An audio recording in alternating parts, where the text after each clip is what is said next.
স্ত্রীকে না জানিয়ে গোপনে আরেকটি বিয়ে করেছেন এক স্বামী। ঘটনার খবর জানতে পেরেই ওই স্ত্রী খোঁজ নিয়ে হাজির হন স্বামীর দ্বিতীয় বিয়ের আসরে। এরপর সেখানে গিয়ে স্বামীকে ধরেই শুরু করেন প্রচণ্ড মারধর।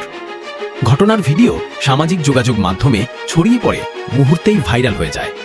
ভাইরাল ভিডিওতে দেখা যায় স্ত্রী স্বামীর কলার ধরে বেধড়ক মারছেন এবং বলতে শোনা যায়, তুমি আমাকে চিনো না? তোমার বউ থাকতে আবার বিয়ে করছো কেন? তিনি আরও জানান তার স্বামী একটি নয়, দুটো নয়, 4-5টি বিয়ে করেছেন।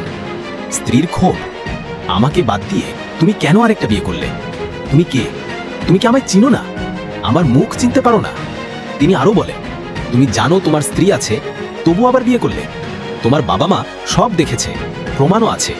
ওরা তোমাকে দেখে পছন্দ করেছে বলে আমাকে বিয়ে দিয়েছিল। আজকে আমার বিয়ের তারিখ হলে তার পরদিনই আবার তোমার অন্য বিয়ে। স্বামী তখন বোঝানোর চেষ্টা করলেও স্ত্রী থামেননি। স্ত্রী বলেন, একদিনের বিয়ের পরেই তুমি আমাকে ছেড়ে দিচ্ছ? আজকে বিয়ে করেছো, কালকেই ঝগড়া শুরু করেছো। তুমি তোমার স্ত্রীকে ভালোবাসো না, অন্যকে ভালোবাসো। আমি তোমার প্রথম স্ত্রী, 5 বছর হলো সংসার করছি, কিন্তু 5 বছরেও সন্তান হয়নি।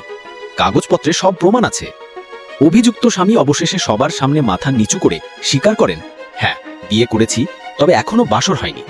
কিন্তু স্ত্রী পাল্টা দাবি করেন, ওর কথা মিথ্যা, বাসর হয়েছে। 6-7 মাস ওদের বাড়িতে থেকেছে, ওদের বাড়ির লোকেরা সব জানে। বিয়ের দিন সকালে বিয়ে হয়ে বিকেলেই মেয়েকে নিয়ে এসেছে। স্ত্রী আরও বলেন, এই বিয়ে কোনোভাবেই মানি না, মামলা হবে। ঘটনার নাটকীয় মোড়ের সবকিছু ভিডিওতে প্রকাশ্যে চলে আসে। সামাজিক যোগাযোগ মাধ্যমে এক স্বামীর গোপন বহুবিবাহ আর এক স্ত্রীর ক্ষোভের এই দৃশ্য এখন ব্যাপক আলোচনায়।